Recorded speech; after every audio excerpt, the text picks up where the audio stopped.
Well, I used to one of them. I'm from Brownsville, Brooklyn. I'm not afraid of nobody. In the ring or out of the ring, they got a gun or a knife, and I'll show him that too. Mike, you're jumping around. You seem to be a little anxious. I'm just ready to get it on and crush this guy's skull. And show who the real world champion is, the best fighter in the era. The last few years, Mike, you fought only 19 rounds in your last 6 fights. Does that relative lack of activity in any way hamper you? Well, this might be 20 rounds this year then. In the spring of 1985, a real killer from Brooklyn burst into the ring, who brought fear and horror to his opponents. He made his way through the entire division of the heavyweights and knocked out everyone, one by one. Did you see him really dazed? No, I noticed my trainers would tell me we're slipping and hooking. So we slip, because usually I come in that slip and I get in there, and that's the hardest part, is getting in there, and I never threw the punch. And so we're practicing on your slip, so you're in there, instantaneously, bing, throw the punch. And I did, and I was successful. The fighter possessed an excellent attack style, elusive speed, and ruthless killer instinct, which has no equal to this day. Iron Mike Tyson. Today, we will show you the most effective and brutal knockouts performed by the legendary Iron Mike. He said that nobody had ever gone to your body before and he wanted to try you there. He did hit you a few blows there. Did he hurt you at all? Not distract at all. you even? Not at all. My mission is to go and destroy and not to let anything get involved. If you get punched, you get hurt. I refuse to be hurt, knocked down, and knocked out. I can't lose. I refuse to lose. June 1985. Mike Tyson versus Ricardo Spain. Round 1. An aggressive start from Tyson. He begins to process the enemy core with hard blows. As soon as Ricardo started the resistance, Mike punches the exact right jab, and then the left hook that knocks Ricardo. But he quickly rises and is already ready to continue the battle. Iron Mike again comes without giving a single chance to the enemy. He inflicts a left cross, then a right jab, and another left hook. Although the first 2 hits would be enough to defeat the enemy, Spain is back on the canvas, and the referee decides to stop the match.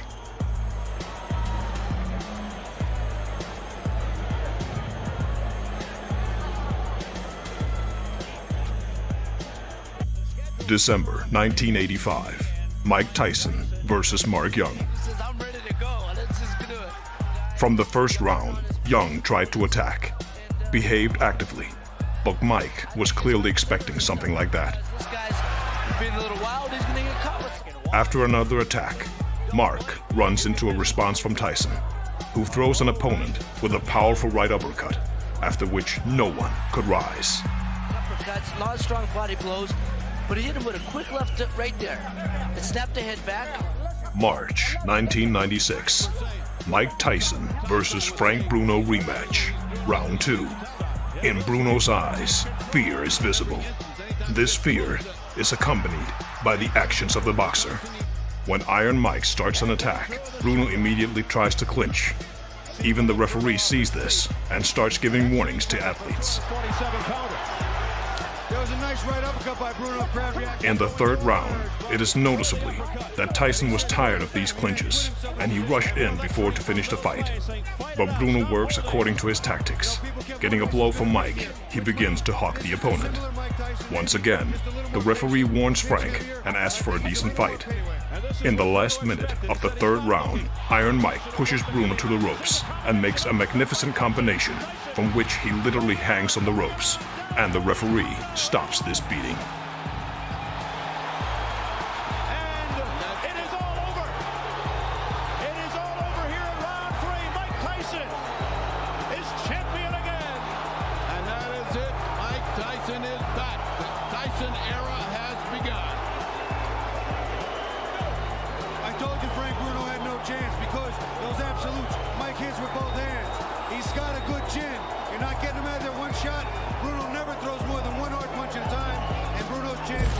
October 1987.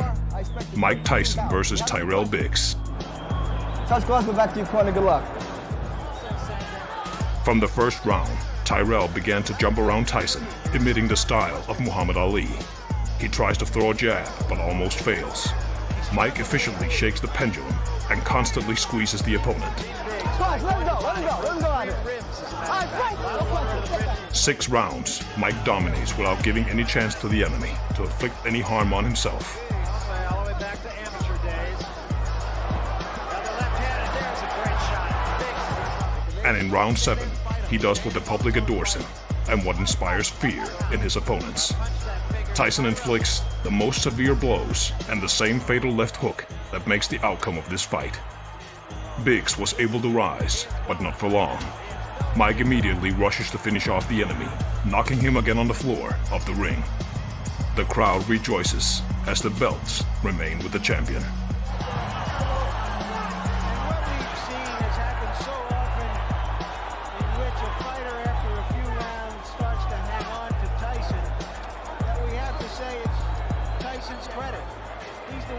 It happen. He makes it happen with his pressure, and no matter what an opponent's plan is, that plan disintegrates like a broken piece of glass.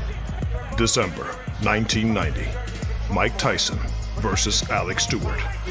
Focus punch club. Come on to keep Tyson occupied. If he stops throwing, he'll be dead. Tyson lands a right and another. All right, man.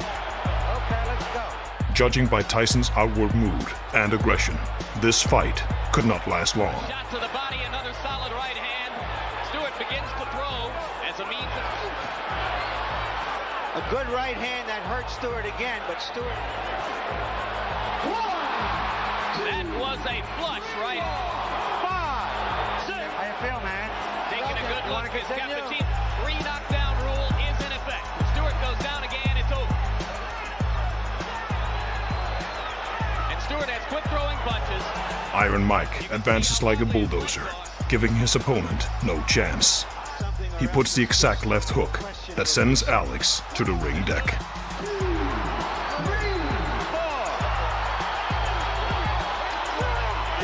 Well, Stewart said that Tyson was a mountain he had to climb. He just got knocked off that mountain. He just didn't have the style, Jim, unlike Douglas, to test the vulnerability of Tyson. Yeah, he's not nearly the technician that Douglas was. December 1995. Mike Tyson versus Buster Mathis Jr.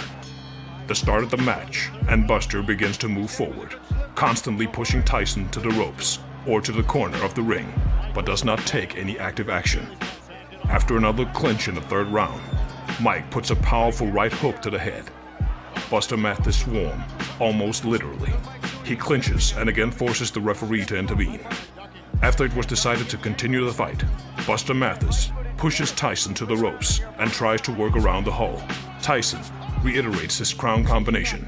He jumps to the side and shoots a powerful right uppercut in the head. Mathis backs off and gets another right after. This time he could not stand on his feet. Buster Mathis tried to rise, but could not do this until the count of 10.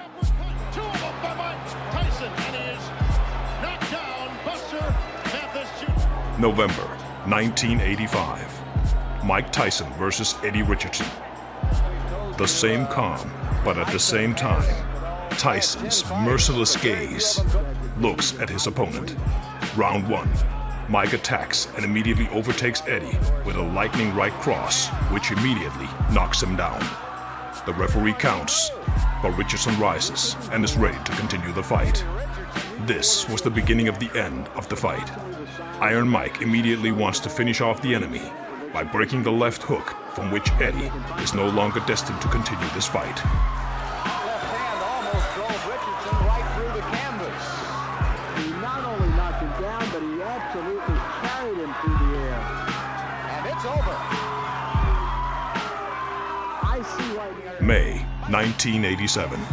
Mike Tyson versus Pinklon Thomas.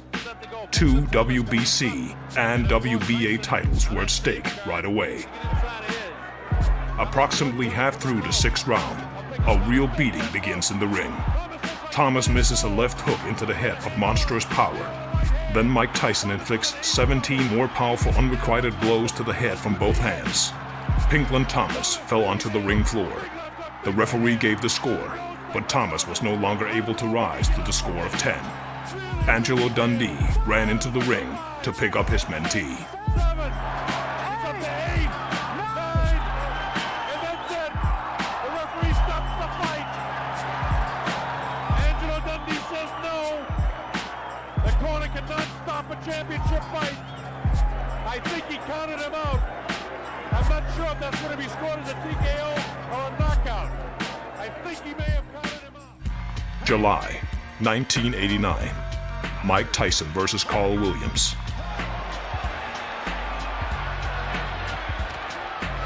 The people in Williams' corner are sincerely worried. The start of the fight is very vigorous. Both athletes throw not bad hits, but as soon as Tyson begins to attack, Williams tries to clinch, but the referee quickly bred the fighters. Another attack from Mike, and he throws a quick and very strong left hook that knocks the opponent under the rope. Williams was able to rise, but the confusion in his eyes makes the referee stop the fight, although the boxer strongly disagrees. Another knockout victory from Iron Mike.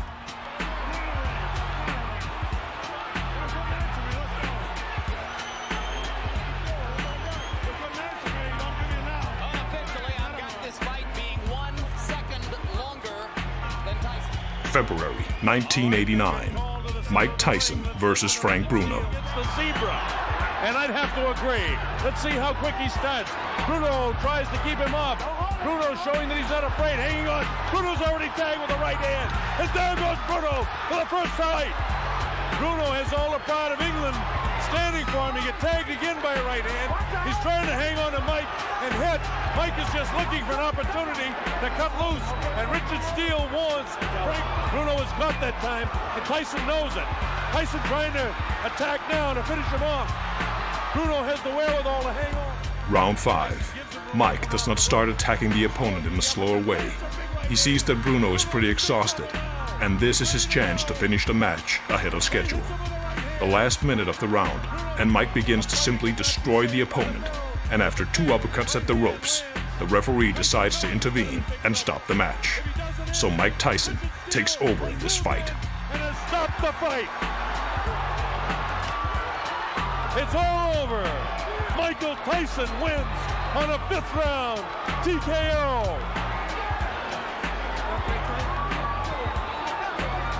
January 1988. Mike Tyson versus Larry Holmes. To fight Larry, Mike put all of his belts at stake. Round 4. Larry is very confident in himself. This can be seen in how he leads the fight. But as we all know, Tyson can at any moment knock the confidence out of any opponent. The strong left hook from Tyson makes Holmes think. But Larry did not have to think for a long time, because Tyson makes the outcome of this fight. Mike throws the treacherous left jab, and then knocks down the opponent with the right cross. Holmes gets up and is ready to continue the fight, but this is not for long.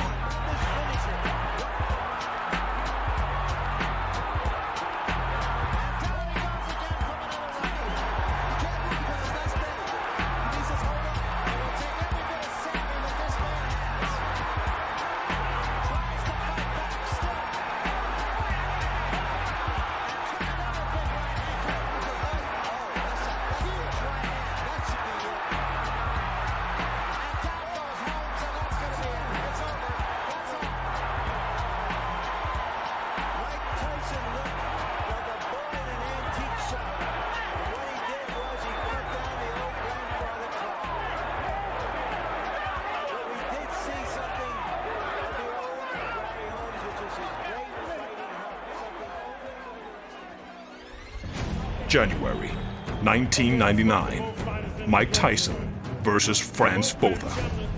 In the second half of the 5th round, both athletes are not at a bad exchange of blows and try not to give way to each other. Franz feels very confident, but Tyson knocks out all of his confidence with his right hook to the head and brings him down on the base. Botha tries to rise, but these attempts lead to nothing. The referee stops the fight, and Tyson wins again by knockout. One right hand equals, neutralizes everything that was happening to him. That's what happens when you got a great puncher. That's all it takes. Was he lucky? Well, I picked him in 5, and in 5 he won. July 1986. Mike Tyson versus Lorenzo Boyd. A lot more movement than usual. In watching tapes of Mike Tyson. From the first round, it was noticeable that Lorenzo was afraid of Tyson. And in the second round, Tyson throws his crown right body head. Lorenzo falls on the floor of the ring. It's a knockout. Down goes Lorenzo Boyd. The count is 5. The count is 6. The count is 8. He will not get up. It's over. Sam, show me what heavyweight throws punches back there. November 1986. Mike Tyson versus Trevor Berbick. The long-awaited fight for the world title. It would not be just a fight. It was the total destruction of Berbick. At the end of the first round, Mike struck a great combination with both hands. Berbick loses his balance and miraculously remains on his feet. And only the gong saves him from knockout in the first round. Championship of the world. Trevor Berbick and Mike Tyson. Tyson goes to work right away, and he gets Trevor in trouble, and he's down. He'll have to take the standing 8 count. The beginning of the second round, and Iron Mike wants to finish what he started. Berbick's attempt to rise do not lead to anything. The fight is over. This is a knockout. And he's counted out. It'll be scored as a knockout. Mills Lane counted him out to 10. It's all over. We've got a brand new heavyweight champion of the world, Mike Tyson. Well, Trevor Berbick was brave and he only got... June 1988. Mike Tyson versus Michael Spinks. Fight for the absolute world champion. Watch Tyson jump right into his chest.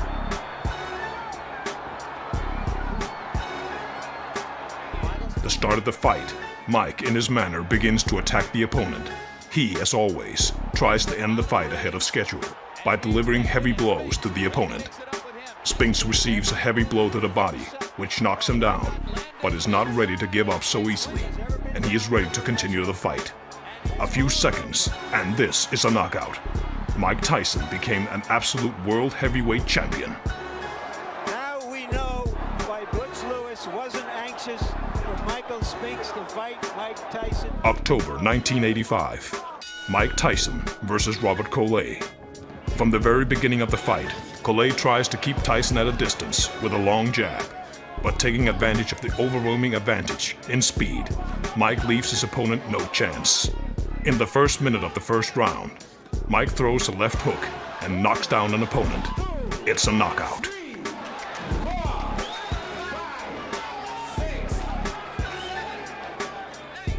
September 1985. Mike Tyson versus Michael Johnson.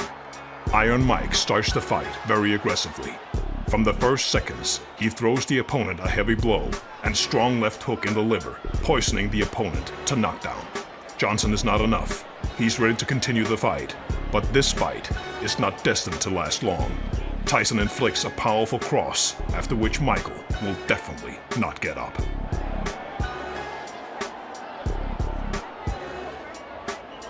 July 1986.